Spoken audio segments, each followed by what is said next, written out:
हो गया। जय हिंद बच्चों,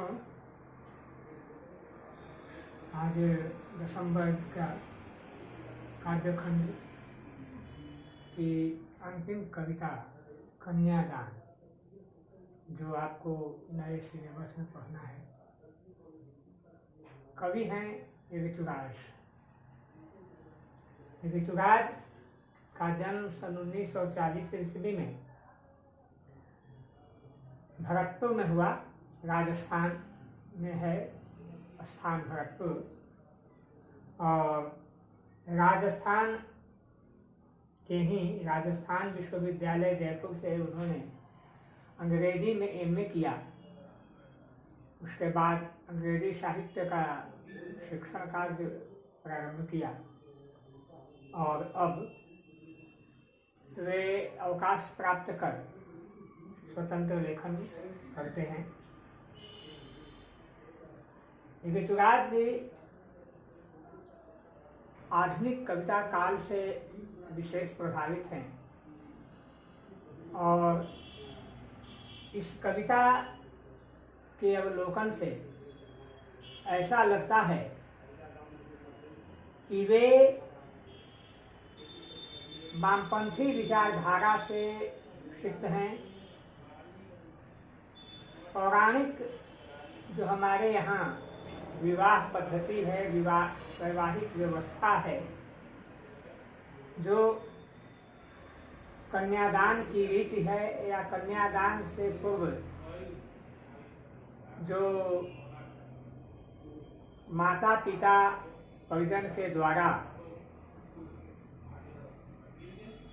जो आचार विचार बच्चियों को सिखलाया जाता है, उससे हटकर उनकी विचारधारा है कि उन पुराने विचारों को अब शिक्षा देने की आवश्यकता नहीं है, क्योंकि पूर्व में विवाह एक उत्सव की तरह मनाया जाता था, और साथ ही साथ उसके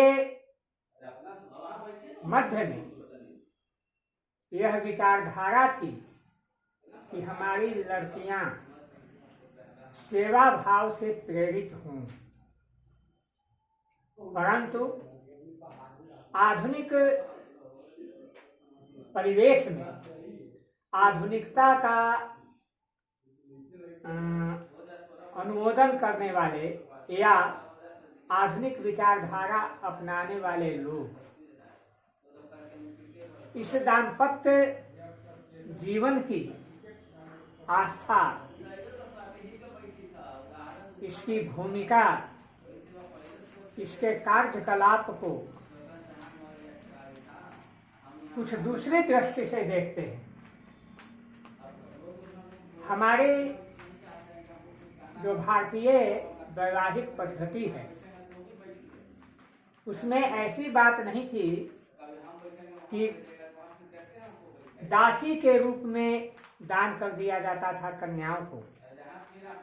इस तरह की विचारधारा आज के परिवेश में हम गढ़ ले रहे हैं। वास्तव में उस समय कुशल गृहिणी, सहधर्मिणी, अर्धांगिनी शब्दों का विश्लेषण करते हुए वर वधू दोनों को विवाह के समय इस तरह की शिक्षा दी जाती थी कि वास्तव में विवाह क्या है, इसका निर्वहन कैसे हो। परंतु आज तो विवाह का उद्देश्य हो गया है लड़कों का व्यापार, लड़कियों से मुक्ति। यदि ऐसी बात नहीं होती तो आज हर लड़की का पिता इतना चिंतित नहीं होता। जो भी हमारे यहाँ कन्यादान की पद्धति थी, कन्यादान को सबसे उत्तम दान माना गया था। परंतु आज कन्यादान के बाद हर माता पिता परिजन के हृदय में एक भयंकर भय व्याप्त हो जाता है। वह अपनी बेटी की जीवन शैली के लिए, उसके जीवन यापन की व्यवस्था के लिए अंदर से चिंतित हो जाता है, इसके साथ परिजनों का क्या व्यवहार होगा। और उसी परिवेश को देखते हुए हमारे ऋतुराज जी ने माता के माध्यम से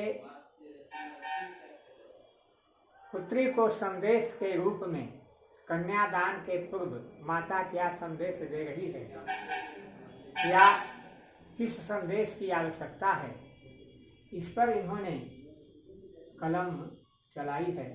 यह कविता लिखी है कन्यादान। इन्होंने लिखा, कितना प्रामाणिक था उसका दुख, लड़की को दान में देते वक्त जैसे वही उसकी अंतिम पूंजी हो। अंतिम पूंजी कहा लड़की को। आखिर क्यों? इसलिए कि सच पूछा जाए तो माता का हृदय विचित्र होता है। वह अपना सारा गुण, अपनी सारी क्षमता, अपना सारा विवेक अपनी पुत्री में भर देना चाहती है, ताकि वह जहां भी रहे सुख शांति से रहे। लेकिन यहाँ पहली पंक्ति में ही लिखा गया है, कितना प्रामाणिक था उसका दुख। यह दुख की आभा क्यों आ रही है? इस दुख का अनुभव उसे क्यों हो रहा है? उसके पीछे वास्तव में वह भय है जो हमारे समाज में आधुनिक विचारधारा ने थोप दिया है। और इसीलिए लड़की को कन्यादान करते समय हर माता पिता के हृदय में एक भयंकर ऊक उठती है। मेरी भी एक लिखी हुई कविता है कन्यादान। उसकी पहली पंक्ति है, हे धीर वीर सुंदरचित शांत सलोना, अर्पित करता मैं काट हृदय का कोना। हे धीर वीर सुंदरचित शांत सलोना, अर्पित करता मैं काट हृदय का कोना। कारण हृदय का कोना काटना शब्द मैंने दिया है। वास्तव में हृदय इतना पीड़ित हो जाता है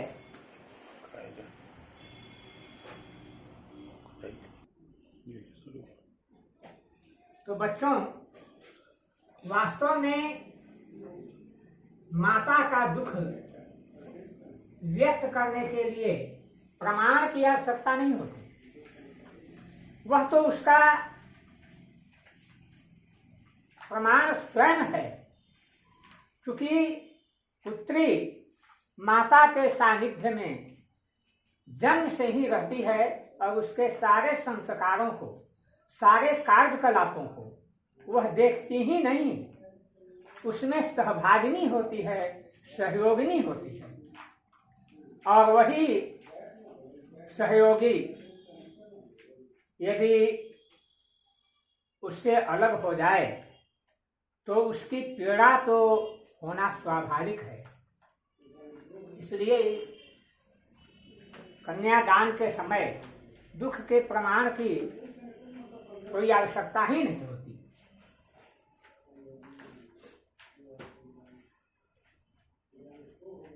लड़की को दान में देते वक्त जैसे वही उसकी अंतिम पूंजी हो। वास्तव में मनुष्य को पूंजी विसर्जित करते हुए, पूंजी व्यय करते हुए, खर्च करते हुए कुछ न कुछ तो तकलीफ होती ही है। परंतु पूंजी खर्च करके यदि वह कोई वस्तु खरीदता है तो उसे कुछ आसरा बन जाता है, उस पूंजी के विपरीत विरुद्ध, उसके मूल्य में के विरुद्ध हमको कुछ प्राप्त हुआ। परंतु लड़की रूपी पूंजी को खर्च कर देने के बाद सचमुच माता पिता अकिंचन हो जाते हैं, उनके पास कुछ नहीं रहता, केवल एक याद शेष रहती है, एक घुटन शेष रहती है। इसलिए उसका दुख अपने आप में बहुत बड़ा प्रमाण है। और खासकर हमारे कविवर ऋतुराज जी लिखते हैं कि लड़की अभी सयानी नहीं थी। लड़की सयानी नहीं है तो फिर विवाह क्यों? अब यहाँ सयानी शब्द जो है यह अपने आप में बड़ी बुढ़ात में खड़ी। सयाना का अर्थ ही होता है जिसको हानि लाभ उचित अनुचित हर चीज का ज्ञान हो। लेकिन विवाह की जो अवस्था होती है उसमें एक विचित्र कल्पना होती है अपने सुखद भविष्य के लिए। और खासकर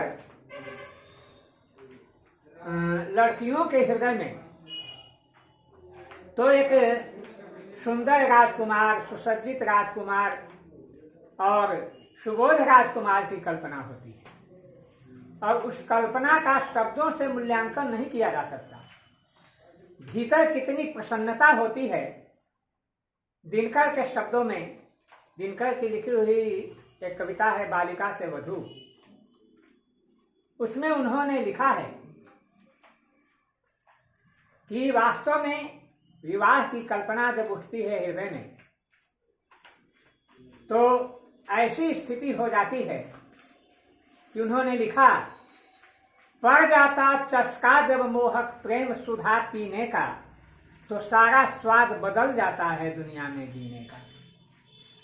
और उसमें सखियों के द्वारा कोई व्यवधान उपस्थित होता है, कोई हंसी मजाक का कूट आता है, तो उसका वर्णन करते हुए उन्हें लिखते हैं कि भीग रहा मीठी उमंग से दिल का कोना कोना। भीग रहा मीठी उमंग से, या प्रिय मिलन की आस हृदय के कोने कोने में समाई हुई। भीग रहा मीठी उमंग से दिल का कोना कोना, भीतर भीतर हंसी देख लो, बाहर बाहर रोना। लेकिन वास्तव में दिनकर की कल्पना तो यह सही है, उस दुख में भी एक सुख की अनुभूति है। और माता से अलग होते हुए या अपने परिजनों से अलग होते हुए जो दुख उमड़ पड़ता है उसके लिए शब्दों की आवश्यकता नहीं होती। होठ बंद रहते हैं और हृदय का अनुभव आंखों की धारा से विगलित होकर अश्रु के रूप में पूरे चेहरे को भिगो देता है। वह अपना दुख व्यक्त भी नहीं कर पाता। और इसीलिए उन्होंने कहा कि लड़की अभी सयानी नहीं थी, अभी इतनी भोली सरल थी कि उसे सुख का आभास तो होता था लेकिन दुख बांटना नहीं आता था। दुख की अनुभूति ही नहीं होती उस समय। वह एक ऐसा आपको ऐसी उम्र है, ऐसा समय है जिसमें दुख की परिकल्पना ही नहीं होती। हर चीज अच्छा लगता है, हर चीज की कल्पना लगता है प्रेममय है। एक अद्भुत संसार की कल्पना लड़कियां कर बैठती हैं। और खासकर जब सामाजिक अनुभव न हो, जीवन जीने का अनुभव न हो, जो हमेशा लाड प्यार और माता पिता परिजनों की गोद में पली हो, उसे दुख कैसा। इसीलिए यहाँ लिखा कि उसे सुख का आभास तो होता था लेकिन दुख बांटना नहीं आता था। दुख बांटती कैसे? दुख की अनुभूति ही उसे नहीं होती थी। पाठिका थी वह धुंधले प्रकाश की। धुंधला प्रकाश शब्द है यहाँ, कवि ने बहुत चुन करके यह शब्द प्रयुक्त किया है। वास्तव में प्रकाश तो है, नारी जीवन की उपयोगिता तो है, नारी जीवन की समर्थता तो है, लेकिन उस पर आधुनिक विचारधारा या विदेशी संस्कार की छाप जब पड़ जाती है तो जैसे कुहासा सूर्य के प्रकाश को घेर कर धुंधला कर देता है, ठीक उसी तरह से विचारों के प्रकाश को हमारे अत्याधुनिक जो विचारधारा है वह धुंधली कर देती है। इसलिए पाठिका थी वह धुंधले प्रकाश की, कुछ तुकों और कुछ लयबद्ध पंक्तियों की। कवि तुक मिलाकर काव्य की रचना को रचना नहीं मानता, और लयबद्धता तो आज के आधुनिक कविता काल में तिरोहित हो गई है, वैसे जैसे गधे के सर पर सींग नजर नहीं आता, क्योंकि इसमें लय है नहीं। हम लोग जिस समय विद्यार्थी थे उस समय काव्य की परिभाषा ही दी गई थी, रसात्मकम वाक्यम काव्यम। जो रसात्मक वाक्य हो वह काव्य है, परंतु आज तो अलंकार रस सबको बोझ मान लिया गया है। कविता में न तो तुक का न तो छंद का कहीं कोई समावेश है और न उसका प्रयोग उसका प्रयोग आवश्यक है। मैंने नई कविता एक लिखी है जिसकी पहली पंक्ति है कि आज की कविताएं कुछ नई तो कहाती हैं, नयापन के नाम पर बस नग्नता दिखाती हैं। भारतीय परिधान सब बंद हैं, पैकेट में कविता खड़ी है सिर्फ जींस और जैकेट में। पहले की कविताएं जो होती थी, निराला ने मुक्तक छंद का प्रयोग किया, मुक्त कविताएं लिखी, लेकिन उस पर भी मैंने लिखा है कि निराला ने छंद का जो बंद खोल डाला था, फिर भी उनके काव्य में एक अंतर्लय व्याप्त है। आज की कविता तो गद्य है कि पद्य है, पाठक के मानस में दुविधा पर्याप्त है। इसे न तो हम गद्य कह सकते हैं न पद्य कह सकते हैं। खैर, आज तो यही आपको पढ़ना है, हमको पढ़ाना है, इसलिए इस पर गंभीर चिंतन से विचार करने की आवश्यकता नहीं है। तो पाठिका थी वह धुंधले प्रकाश की, कुछ तुकों और कुछ लयबद्ध पंक्तियों की, अर्थात जीवन कैसे जीना चाहिए, जीवन का वास्तविक अनुभव उसे प्राप्त नहीं था। मां ने कहा पानी में झांक कर अपने चेहरे पर मत रीझना।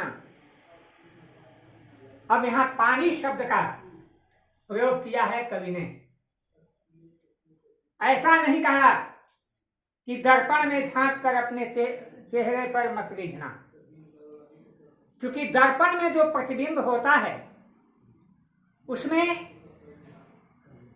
अपने चेहरे की अस्थायी झलक मिलती है, लेकिन पानी का प्रतिबिंब लहरों से आंदोलित होते रहता है। एक लहर गई, यदि साफ प्रतिबिंब दिखा तब तक दूसरी लहर उस प्रतिबिंब को झाड़ते पहुंचते निकल गई, या कहीं कुछ उसमें बाधा आ गई, एक फूल भी उसमें यदि गिर गया तो आपका चेहरा हिलता डुलता नजर आएगा, आपका सही चेहरा नजर नहीं आएगा। इसलिए कवि ने कहा कि मां ने कहा पानी में झांक कर अपने चेहरे पर मत रीझना, इसलिए कि वह तुम्हारे जिंदगी का उचित प्रतिबिंब नहीं होगा।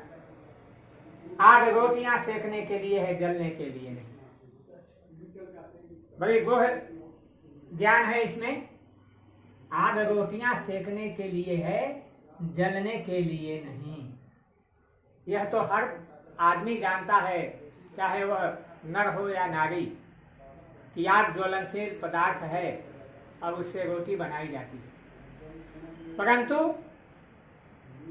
आज समाचार पत्रों का हर पृष्ठ ऐसे ऐसे भयंकर दुर्घटनाओं से रंगे होते हैं जहां दहेज के लोभियों के द्वारा लड़कियां जला दी गईं, बहुएं जला दी गईं, या उब करके आत्महत्या कर ली। अमुक की पुत्री ने अपने ससुराल वालों के दबाव के कारण आत्महत्या कर ली, आग में जल करके राख हो गई। इसलिए मां कहती है, देखो जमाना बड़ा दुष्कर आ गया है, तुम जा रही हो दूसरे के परिवार में, वहां कभी उबना मत। अपने तर्कों से, अपनी दृढ़ता से वहां अस्थायी रूप से अपने जीवन को सफल बनाने का प्रयास करना, क्योंकि आग रोटियां सेकने के लिए है, जलने के लिए नहीं। तुम आत्महत्या मत करना। और देखो तुम्हें कितना ही लुभावना शब्द का प्रयोग किया जाए तुम्हारे प्रति, वस्त्र और आभूषण, या जितनी भी वस्त्र और आभूषण जो हैं, यह क्या है? यह भौतिक सुखों का द्योतक है। वस्त्र और आभूषण से आदमी का शारीरिक सौंदर्य निखरता है, आत्मिक सौंदर्य नहीं निखरता। आत्मिक सौंदर्य के लिए उसे सच्चरित्र होना अनिवार्य है, अच्छा चिंतन होना, अच्छी उक्ति सूझना, सेवा भाव होना, ये सब सारी चीजें अनिवार्य हैं, तब उसके अंदर आत्मिक शांति मिलती है। और इसीलिए मां कहती है, वस्त्र और आभूषण शाब्दिक भ्रमों की तरह बंधन है स्त्री जीवन के।